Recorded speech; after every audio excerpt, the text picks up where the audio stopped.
Well, hello there, welcome to Obithorian Alliances. In today's video we'll be doing something a little bit different, a trailer reaction for Falcon and the Winter Soldier on Disney Plus. And today I'll be introducing the person that does the filming and that helps me with the editing. Luke will be help me react to the trailer.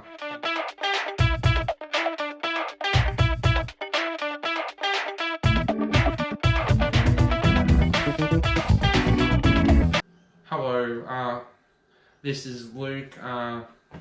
He's jumping in today to help me react to the trailer. So what's your expectations coming into reacting to Falcon and the Winter Soldier, the second Disney Plus show for Phase 4? I don't really have too much expectations. I heard mixed reviews about WandaVision, which kind of put me off. Falcon and the Winter Soldier, they're two characters in the Marvel franchise I haven't really cared too much about. But, you know, I've heard positive things about this trailer. I believe it was shown at the Super Bowl and a lot of people said it was pretty good. So I'm interested to see what it's like. And, you know, maybe it might be my first introduction to a Marvel show. Like, I love the Marvel movies, but shows... there hasn't been one yet that I've wanted to invest enough time in, so this might be the first. Okay. So let's get into it. Ready to watch it? Who would like to start?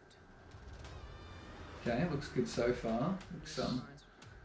Looks like they invested a lot of money. Yep. Starts off with some comedy. Yeah, looks movie quality, to be honest. Like, as you'd expect, Marvel and Disney have quite a lot of money. Yes. Starts off with the intro with Marvel Studios. So what have you heard so far? How many episodes is this meant to be? 6 episodes with 40 to 50 minute in length. And there's the villain Zemo with his mask. Yeah, and Zemo, which movie was he in? Captain America Civil War.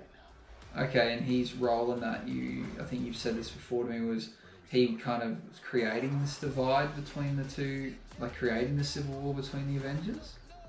Yep, so that the events of the movie could happen, and there's other returning character from the Captain America movies, Peggy Carter's daughter. Okay. Some kind of, like a sporting event and like someone dressed like Captain America. Seems like this surrounds Captain America in some way. I've seen his shield come up a number of times. What do you think that's about? What do you think the show? Why is it focused around a character that's no longer in the Marvel franchise, or is supposedly dead? I guess mourning his death and kind of coming up with someone new to take up the mantle, and it's either going to be Falcon or the Winter Soldier. We'll wait and see, and there's a staring contest. So I know the Winter Soldier's involved with Captain America because they were friends before they both got some kind of special abilities. But how does the Falcon come into it? Like, what is his involvement with Captain America? He first appears in the Winter Soldier, what's Captain America 2, and he's a soldier that defends Captain America, and he was a major or just a small character compared to the big wigs. And then now a cool thing that Disney Plus can do with their streaming service, that they can make TV shows about characters that they wouldn't normally make movies, and it's pretty cool to see the budget and the special effects and the choreography look amazing, and it should be cool to see. Yeah, and so from that trailer, like, it's finished now, I'm thinking it looks pretty good to me. Like, I think I definitely think I'm going to watch this. So what, it comes out March 19th. March 19th, 6 episodes, and coming out weekly on Fridays. And are they going to be long episodes or short ones? Yeah, 40 to 50 minutes. Okay, so we're looking at a run time of over the 6 episodes of something just short of like about 5 hours or so. So we're looking at 2, maybe 3 movies about these characters in a short space of time. So what are your thoughts on limited series? I personally am a big fan of them. done in a right way and with characters that the writers can tell a good story. It's a cool thing to do when, if the ending's right, pending on if season 2 is needed, like if they do season 2 just for the sake of it, we'll see. But very much looking forward to the idea of the show. Because I did read the other day, they were saying that this show potentially is a one and done kind of limited series, and they might be doing it for more characters, and that excites me. Like, I think that could be really good because it adds something to the franchise, kind of like the is it Star Wars Rogue One? Is that what the name of the movie was? Like that, how that was a side to the normal storyline of Star Wars, but it was a good movie. Others may disagree. I thought it was pretty good, but I liked that it added something to it, but it didn't change and it didn't need any more. And I hope that they do the same with this. If they start to make season after season of this year of these shows, unless they're really good, you're going to go, well, like, how long are they going to drag this out? But, this would be cool, a 6-episode series about this, and they might do it about another character. You go, wow, this is just making the movies better each time they do it. Yeah, if it makes enough money, they might do a second season, but hopefully they don't just make it for the sake of it, because it's not good when they do that. The cool thing is with the TV shows is that the characters that have their shows are actually going to appear in the upcoming movies, so it's somewhat going to be confusing because if you don't watch a specific character turns up in the movie, but yeah, it's a cool idea that they're doing. That's cool, because then they can make the movies a lot better because there's these more backstories and more side stories. I think that's what hasn't appealed to me about shows like Jessica Jones or Luke Cage, because I look at that and I go, there's lots of episodes, like they all can't be good. Like, there's going to have to be villains that are subpar, and it's very story focused. Where I look at this and I go, to me this just looks like a long movie. It just looks like a really long movie that could be really exciting. And as I said, I love a limited series, and you and I are both fans of the James Franco, Stephen King limited series, and I think it's 11/22/63. Yeah, we both love that show. I've watched that 3 times now, and I just think that was cool. It didn't need a sequel. It doesn't need a prequel. It needs nothing else. And this is exciting that could be a limited series, but it's part of a much, much bigger universe, and that the characters they're not new. You don't have to get this big backstory. Like, from minute 1 of this show, it can be action-packed because we know who these guys are, and if you don't, then why are you watching it? Yeah, and there's a common goal as well, because unlike WandaVision, that's a bit more strange, and I guess that's why you can see why the Falcon and the Winter Soldier was meant to be the first show to come out for Disney Plus, and then they kind of had to bring out WandaVision because of COVID. I think Falcon and the Winter Soldier will do a lot better because there's a clear, from the trailer, there's going to be some comedy or backwards and forwards between the characters. They've got to bring down Zemo and his group with the masks, and then, sometimes the mysteries are cool, but when, sometimes watching something that has a clear thing is sometimes better, but wait and see. It is a trailer, and hopefully the first episode is good, and expectations and things like that, we'll wait and see.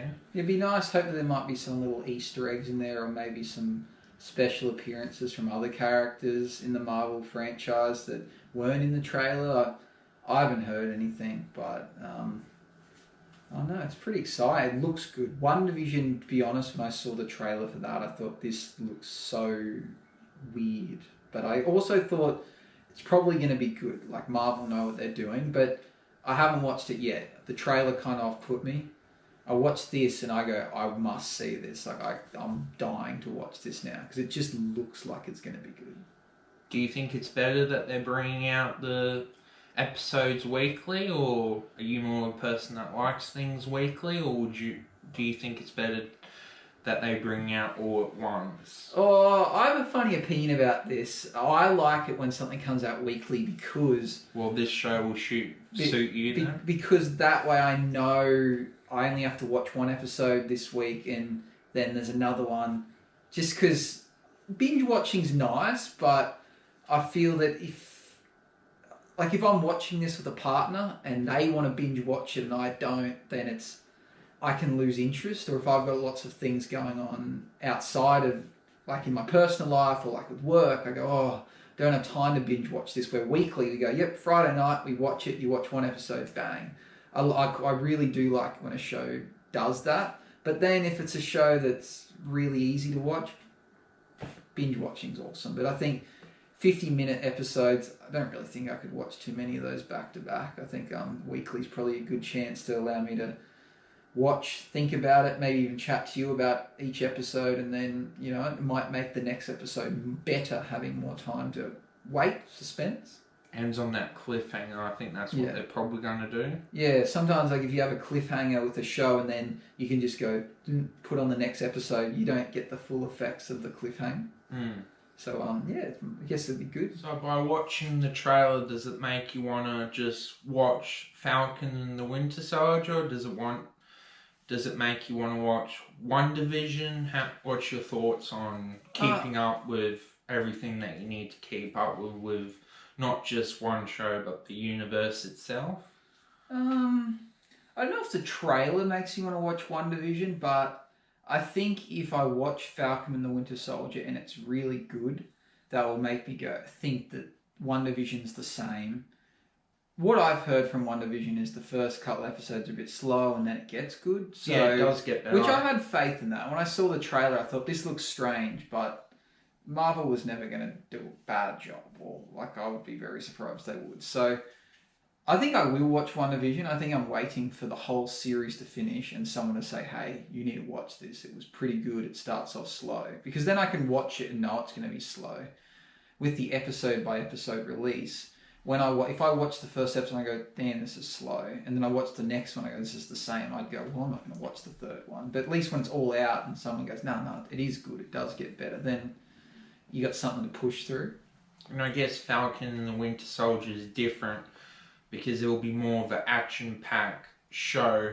What's kind of good with TV shows, but yeah, it will be interesting to see. I'm probably more looking forward to the Falcon Winter Soldier than WandaVision.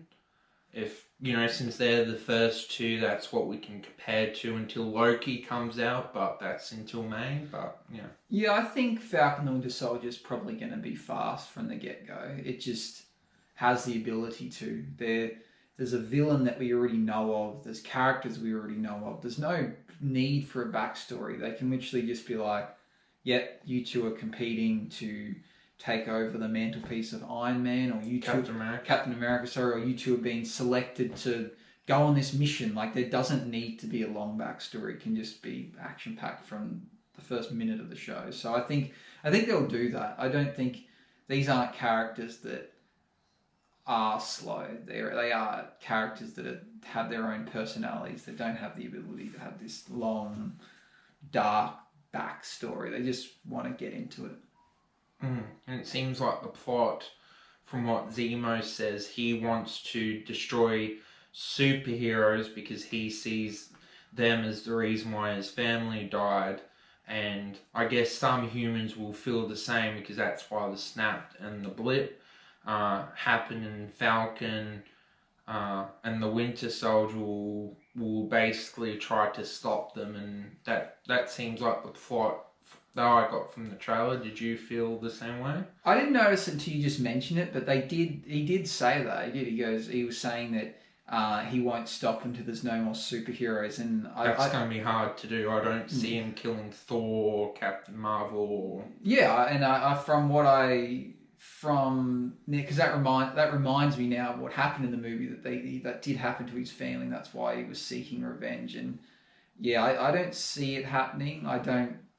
If Thanos couldn't successfully get rid of the Avengers, then how is this guy gonna do it? Like, Guess the sad ending is they kills one of them, and that's how, the one that still lives becomes the next Captain America, and that's why there's no season 2.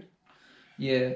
The thing I wonder is, you see it in the other spin-off movies. You're like, if there's these other superheroes around the world, why do they not step in? Like, when I was like, you watch this show and you're like, they're going to be fighting the Zemo who's trying to rid the world of superheroes, but they just send probably two of the weakest superheroes in they're not Avengers, but they're part of that franchise. It's like, if this guy was really going to wipe out superheroes, wouldn't you be sending Thor or the Hulk or someone? Like, I feel like I'm going to be watching this show going, yeah, Thor probably could have prevented this, or the Hulk could have stopped that, but there wouldn't be a show then. Yeah.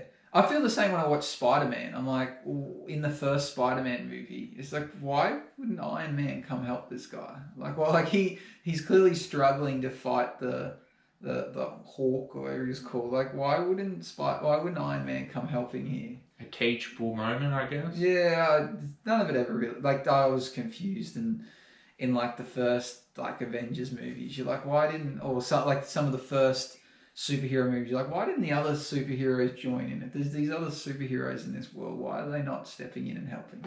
But I guess that's just part of the movie. Rights and everything like that. Captain Marvel, even though in her movie, we actually got told that she could have joined, but she was protecting the galaxy and things like that, and Nick Fury didn't want to use it until a certain point, but yeah. Yeah, it's a good point. She could have stepped in a lot earlier and fought Thanos, but, I guess for the sake of storyline, like, you wouldn't have much of a story if every single villain that popped up, they just sent the whole gang of everyone that's part of, like, the Avengers just rock up and destroy him straight away. It wouldn't be much of a movie. There has to be a story involved. Yeah. Cool. Well, thank you, Luke, for your time, and hope to see you again in the near future, and hope you enjoyed the first episode that's coming out March 19th on a Friday, and yeah. Yeah, you too. I'm looking forward to it, and hopefully you'll review the season when it's finished, so look forward to seeing that. Yeah. Hope you enjoyed the new style of video trailer reaction to Falcon and the Winter Soldier. If you have any other trailers or anything that me and Luke can react to, leave a comment, like and subscribe. See you next time. Let the force be with you. Bye bye.